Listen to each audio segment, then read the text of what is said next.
Parenting is hard. Few of us feel up to the task. The world is shifting, quickly and dramatically. All of us feel the changes affecting our families. The stress and pressure can be intense. We are here to help sort the good and the bad, provide insight, and bring hope. Welcome to Brilliantly Brave Parenting. We're so glad you stopped by. Hi, I'm Pastor Brad Mathias. I want to welcome you to Season 4 of Brilliantly Brave Parenting. I'm here with my sidekick today, Mr. Beeson. Say hi, Mr. Beeson. Hi, Mr. Beeson. How are you? I'm great, Brad. It's good to be here. Robert, it has been a journey you and I have shared. We've been on a parenting pilgrimage. It seems like more than a journey, right?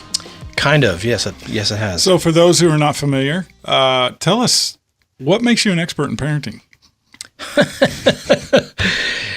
I'm just the sidekick here. No, you told me to lead. I thought it would be fun for me just to throw that right out there, like red meat.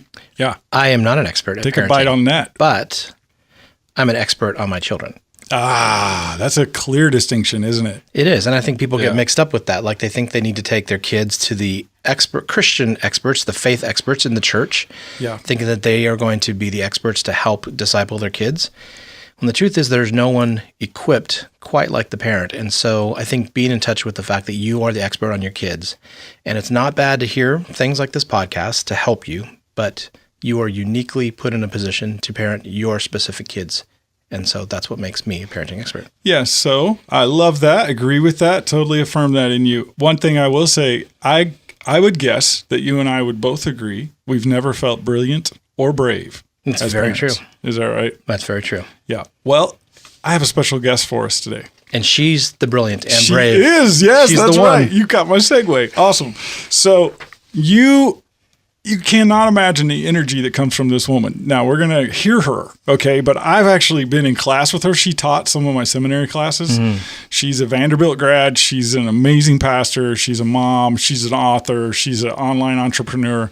She's done everything. And you're about to get 30 minutes, and it's going to be like 3 days of information. Awesome. It's just going to compress it right into your brain. I'm ready. Awesome. Are you ready? I'm ready. All right, I want you to meet my friend and previous pastor, Sue Detweiler. Welcome. Hey, Sue. Hi, it's so nice to be. I love the name of this show, Brilliantly Brave. That's awesome. Well, apparently Brad named the show for you from the open here. Well, it came from a small group. Actually, we actually prayed about it. Like I felt like God was saying to do this podcast. I'm like, we got to come up with a name. And one of the ladies actually was praying for someone else who's actually in the room right now. And they prayed over her that God would help her to be brilliant and brave. So Ann Chickleen, who is actually on the camera right now, you should step around so the people on the camera can see you, Ann. She is now working with us, and she is the inspiration for the name. And I didn't know it's that. a very small 4 circle. seasons in, and I did not know that. All right, now back to Sue. Sue, you are up to all kinds of stuff. You've written 3 books in the last few years. You've got an online ministry. You've got a radio show, Healing Rain. And now you're also doing success coaching. Wow, you're busy. It's really a wonderful thing to step into those things that you were born for, that you were called to, and to really make a connection. And so part of what inspires me every day, Brad, is to help people find purpose in life. And that, of course, started with my 6 children, really pouring into them life every single day, and continues now with my grandchildren. Yes. 6 children. That's not lost on me. That's a lot of children. I have 6 too. Robert has 6. Oh, it's amazing, isn't it? Yes. Yes. Well, I have 3. I'm a blended family, so I had 3 of my own, and she had 3, and so together we're 6. So yes, it was a later in life occurrence, but it's absolutely an adventure. It is. And since I've been Mimi for over a year, I have 2 grandchildren, and I have one that will be born pretty soon, in a month or so. And so this has been a year of laughter for me. You know, there are times that you hit a season where your compounded joy is harvested. That's this year for me.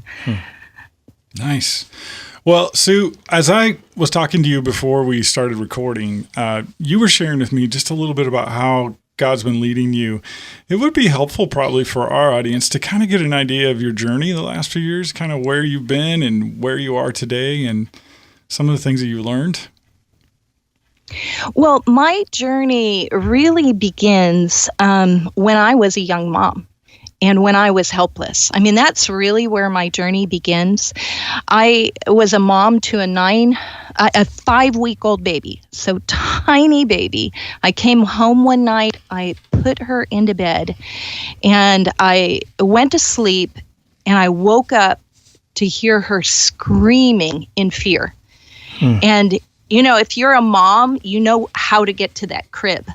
But for some reason, I was disoriented. I couldn't breathe. My lungs were just burning up.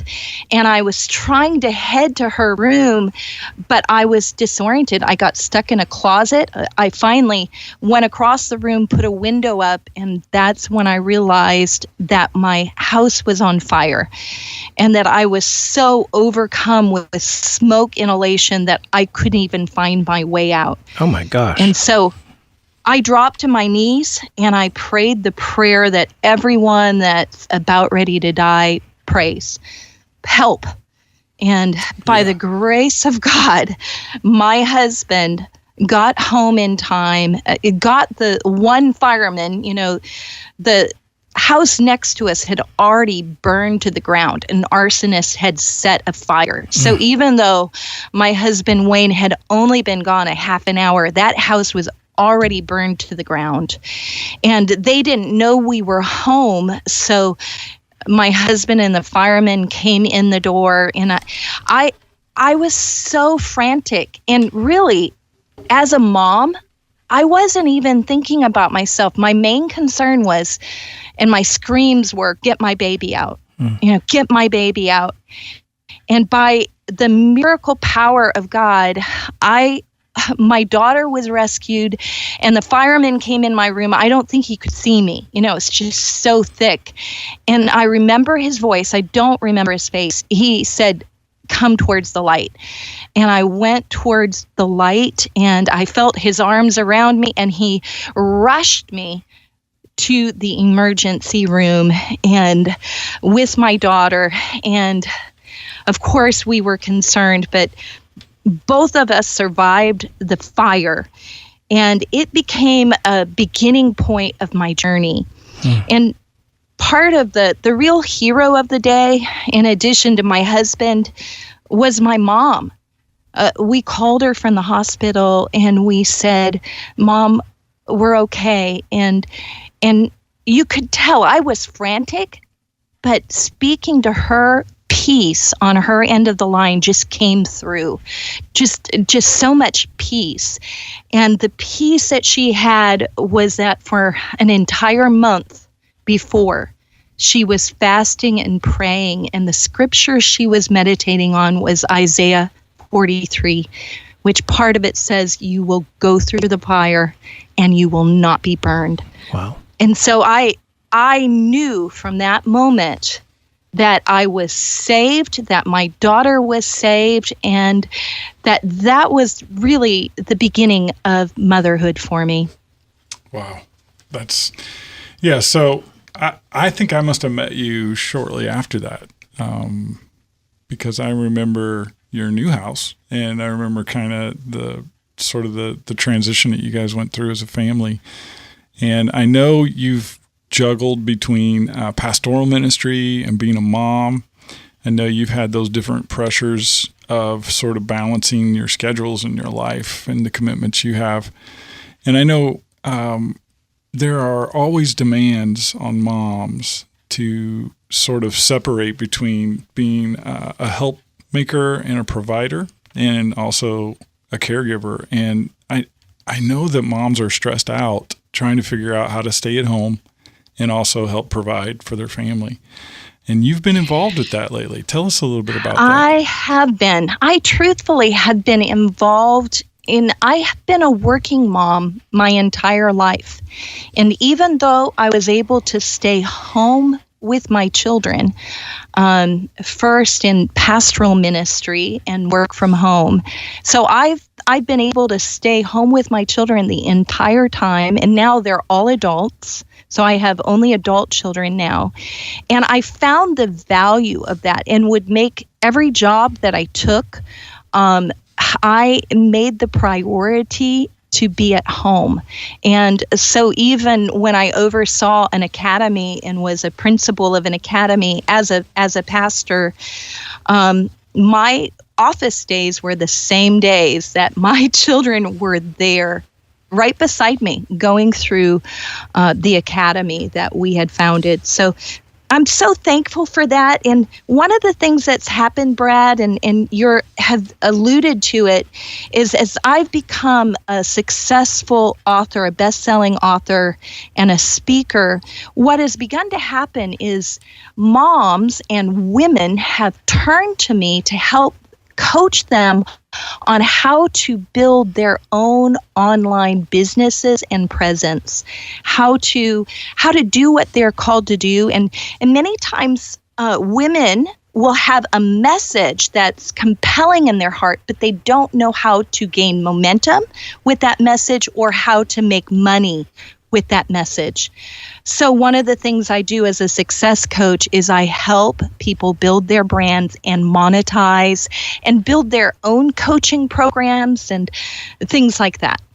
And one group in particular that's turned to me is moms, because moms want to stay home with their children. And one thing that happens, Brad, is that if you're a husband and wife and you're praying about having children and you have two salaries and you take out your journal and begin to add up all the numbers, it never makes sense for a woman to go home and stay home with their children. You know, it's not a logical thing. And yet there's so much value, and so much of the hurt and pain in the world today is because children have not had the life-giving power of both a mom and a dad in the trenches with them on a daily basis. Yeah. I'm sure, as I'm thinking, Robert, that our audience is made up predominantly of Christian moms. Yeah. And they, you know, demographically, we can guess that they have 2 to 3 kids that are preteen, and they are juggling, right? They're trying to keep the balance between being a good mom and a good wife and also providing, and there's needs in the home. It's got to be a great stress in most marriages. Would you say that's... Absolutely. I think there's tremendous pressure on both the men and the women. But I think from a heart perspective, I completely resonate with what you're saying, Sue, that, you know, you want to be there for your kids, but you feel kind of trapped in having to be part of the provision for the families. What would you say to a mom listening right now that they're kind of on the verge of, you know, they're making it with 2 salaries, but she feels like she needs to be at home with her kids, and you know, because time is rushing by. It's not, you don't get a do-over, but she just feels kind of there's absolutely no way we can make it. And I know that there are extremes to this. So there are people that are actually in a situation where there's no chance that they can get out. But for those that are listening that are kind of just struggling with, they feel a tug to plug back into being a mom and staying at home, and but they don't know how to take the first step towards that. What would you say to those moms in a way of encouragement, or even just steps? Well, the first step, I believe, is prayer. And my book that's out now called Women Who Move Mountains is all on prayer. And in fact, the second half of the book talks about how to take a spiritual retreat. So the very first step, I would say, is take a spiritual retreat and get a word from the Lord. And there's, in terms of parenting, when the children are babies, where they are infants, they're toddlers before school, if you do any form of research, those years are so critical for children. So as we have adult daughters now that are very good mothers, we have encouraged them to do what they can to make sure they're at home most of the time. And God's provided for them. And in one case, one of my daughters has been provided by just keeping their income lower and doing with less. And the other daughter has had just really good jobs where she's able to keep her baby with her and still add to the income of the family. So I don't think there's one size fits all. And Sure. I think that's been one of the problems in the past is, pressure religiously. I think God is able to speak to you and your husband. And as a wife, there were times in that stage when I was at home with babies that I just plain took my stand and I looked to Wayne to provide for the family more than me. And there's times that if you have a word from a mom, I believe in walking in agreement with your husband, but you're a partner with your husband. And so as you hear a word from the Lord, share it with him with your whole heart. And what's even better is if you as a couple can go on a retreat together or just take one day to fast and pray and listen to God, and you will be amazed at the creativity and the creative opportunities that will come to your mind as you listen to God and pray. Yeah, so I'm listening to this, and it's all very familiar because I walked some of this out with Wayne and Sue years ago in my own marriage. And I'm listening to this, Sue, and I know sometimes God will speak to us when we get quiet or when we separate ourselves enough to hear that voice. And then there's also that sensitivity of timing. So if someone were to take, I forget what you called it, a spiritual retreat. If someone were to take a spiritual retreat with their spouse, really get quiet, really separate themselves to hear God's voice and receive a word, sometimes that is to percolate a little, right? It doesn't always happen immediately. Many times there are things, Brad, just to answer that question, that I heard in my spiritual retreats 25 years ago that are now taking place today. There are so many, and I think that would be true for moms. There's a season of time as a mom that you could feel some frustration because you're not doing everything you're called to do. Well, you're not called to do everything in every season. And becoming at peace that God is good and that his call is good. So, for example, I felt called to write a book from the time that I was a mother of one child. But it wasn't until they were actually, my first book was launched in between two daughters getting married. The two daughters got married 6 or 7 weeks apart from each other, and my first book came out and hit #1 on Amazon's Hot New Releases. And that book is to moms. But it was in the middle at the point when they were already adults and getting married. And so there are times for a mom that some of your dream could be on hold till another time, and you can trust God with that. And so there are things that you may write about that are for a season in the future. And one key and one gift I want to give every mom that's listening right now, it's a really important key: contentment. Paul talked about being content in every season, and it was very hard for me to learn that, but I want to say, and there were so many things. I had job opportunities, I had lots of opportunities that I said no to because they were not good for my children, and I'm so glad for every no I said and for the yes to my children being a priority.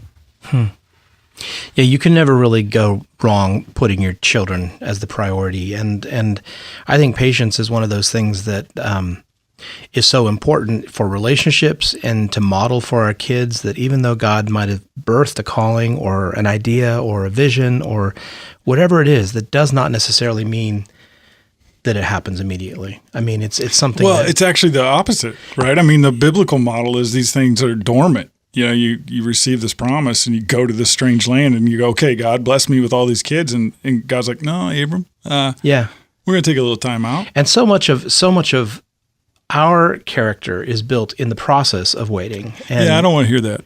No, no, I don't want to hear that either. Hear that. I'm a fast food sort of Christian, and I'd rather just get this over with. I know that about you, Brad, but for the rest of us, we really need to embrace. Well, it's so hard, right? You read a book, you get these ideas, you hear a great sermon, there's an inspirational song. I mean, whatever it is, and you want to go charging down. Yeah, and make it all happen. You're like, okay, man, let's do this. I got it now. And Sue's story is so encouraging, and I can cheat a little because I know some of the details, but I mean, the reality is she went through some really hard stuff as a mom before that vision and that word was released in her. So Sue, keep talking. That's right. Because I mean, that's really important to know. Well, I think as you walk and talk with God and you build that intimate relationship and make him first in your life and learn to hear his voice, you're going to hear the difference. Because there are times, and I want to say to moms, I remember people would say to me, well, your whole life is on hold, and it would just frustrate me. I don't believe that your whole life is on hold. I believe that God is going to fully use you right now in your season. You simply need to hear what's for right now. And there are times that God will speak to your heart and he will say, seize the day, move now. And I'll give one example of a woman that's a friend of mine. Her name's Erin Weideman, and she developed a best-selling book series called Bible Bells. By the way, I highly recommend that series. And when she was reading my first book, she told me this later. I didn't know her at that point. God really used it, and tears were running down her face, and she heard this idea. They actually wrote a book and gave it to, I think it was for like a shower gift or something like that. And it ended up becoming a business. And I want to say that because sometimes moms who are entrepreneurial moms, you feel frustrated, but there are times, and I know of numbers of situations where the moms have an idea for a business that becomes successful. And in fact, it becomes so successful that their husbands quit their jobs and become a part.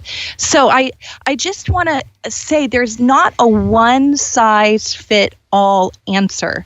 And for too long in the Christian church, we've seemed to put these boundaries. It doesn't fit for everybody. That's why you need to hear the voice of God and do what he tells you to do.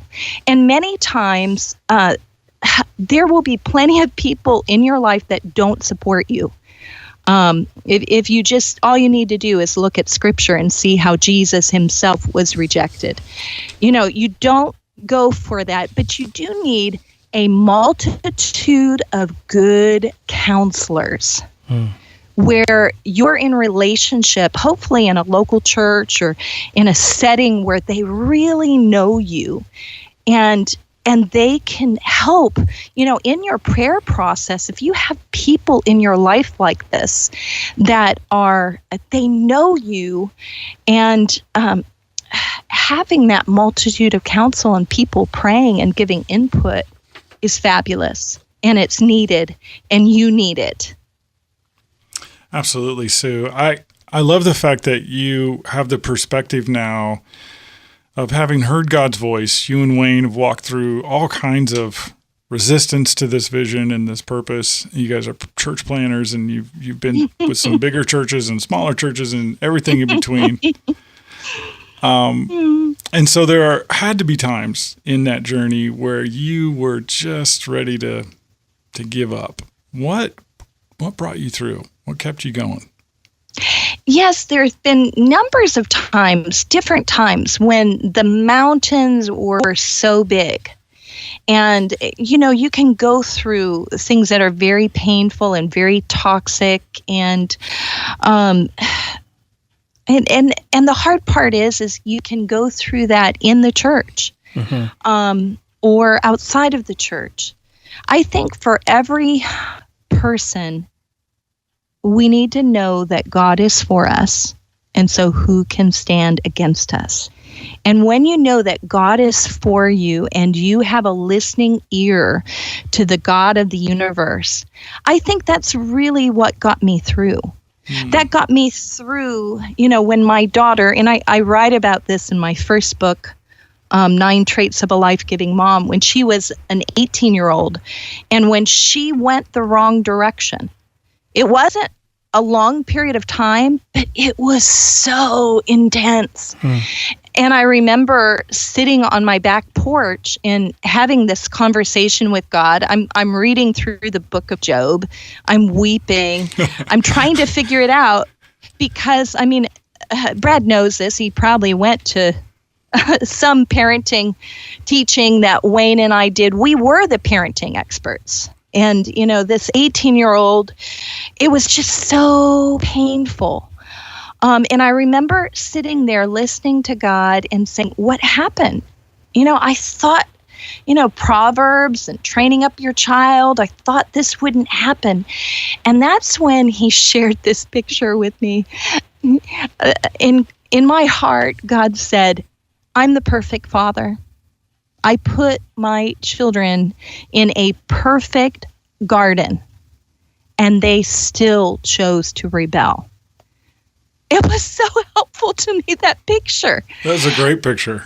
Yeah. It's such a great picture because, I'm not a perfect parent, and my children do not have a perfect garden, and God values choice. Well, that same 18-year-old is now, she just celebrated her 28th birthday.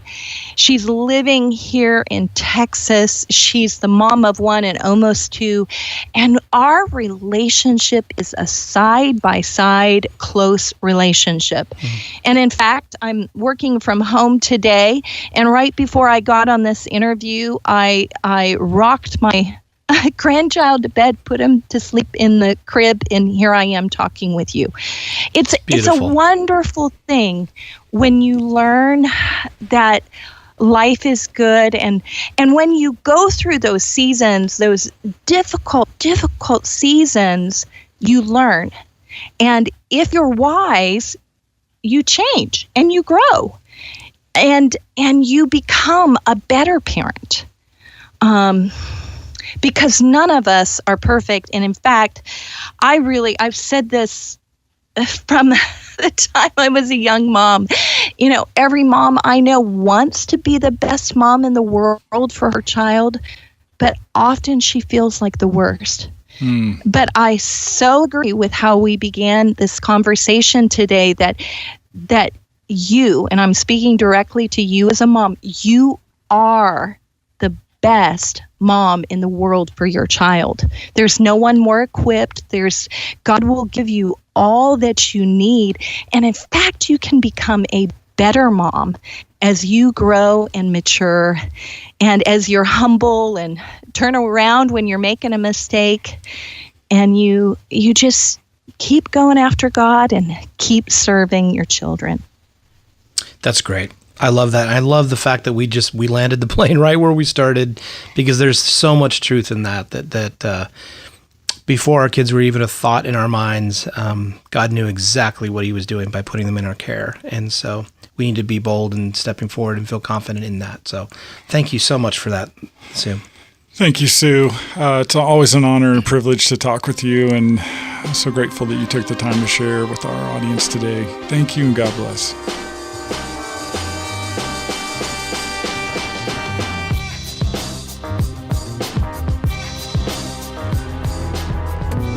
Well, we're very excited to announce a partnership with the guys that we know from Boise, Idaho, Robert. Yes, we are. New release today. They're fantastic. Very, very relevant for what's going on. If you want to discover new music in the Christian realm, that's kind of the only place to go. Yeah, and not only do they have amazing music and amazing reviews and just a lot of information about Christian artists, but they are creating with us a brand new devotional product. Call it IRL Resources. Do you know what that stands for, Brad? I found out. You did? What does it stand for? It stands for In Real Life. That's exactly right, Brad. Very good. In real life, because a lot of times we have these standard devotionals that we see, and we thought that it would be kind of cool to use their expertise in Christian music, couple that with actual scriptural and devotional thought that digs you deeper, not only into the song, but incorporates it into real life. And so it's a very vibrant and very awesome resource for families and for pastors. Yeah, and so if you have a preteen or a teen in your home and you're looking for a new devotional to do weekly, we have a digital subscription online at irlresources.com. It's very inexpensive. The first study is free to check it out. There's nothing to lose. You should go there and see what's the latest thing in Christian devotional. Absolutely. You won't regret it.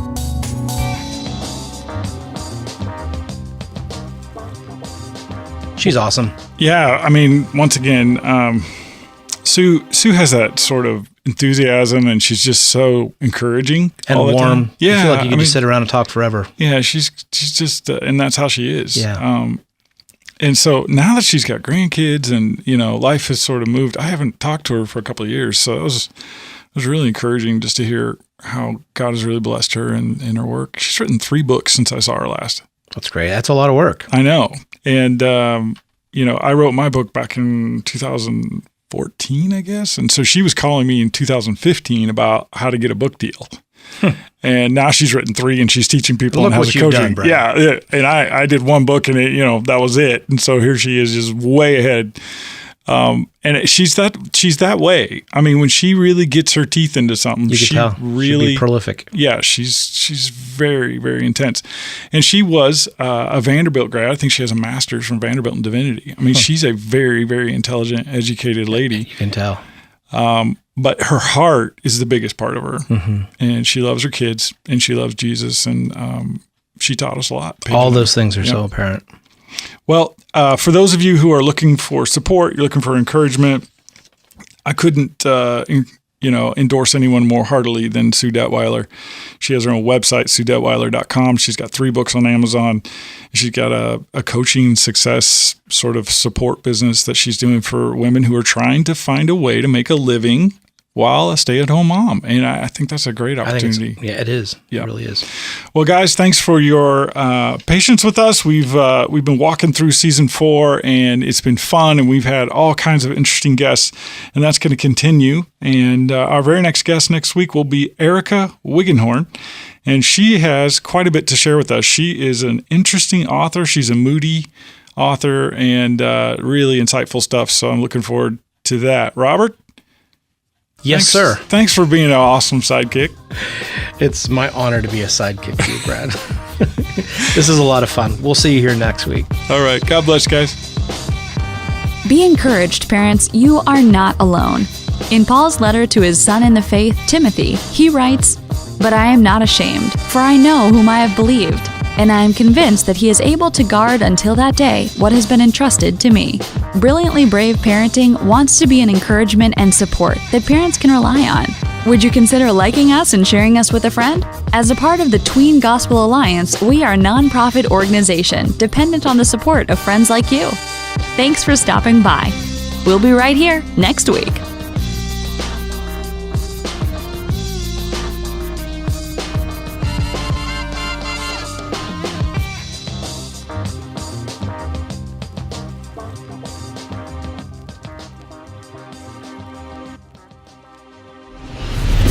iShine is a faith-based ministry and media company that looks and feels a lot like a Christian version of Disney. iShine is more than entertainment. We're the producer of the largest Christian tween TV series in the world, a nationally syndicated radio show, a Nashville-based record label, host to multiple live tours and summer festivals, an interactive website and social media, and a provider of printed and digital devotionals, preteen Bibles, and church curriculums. But more than anything, we're a trusted Christian resource for parents and pastors. You can turn to us for all things tween.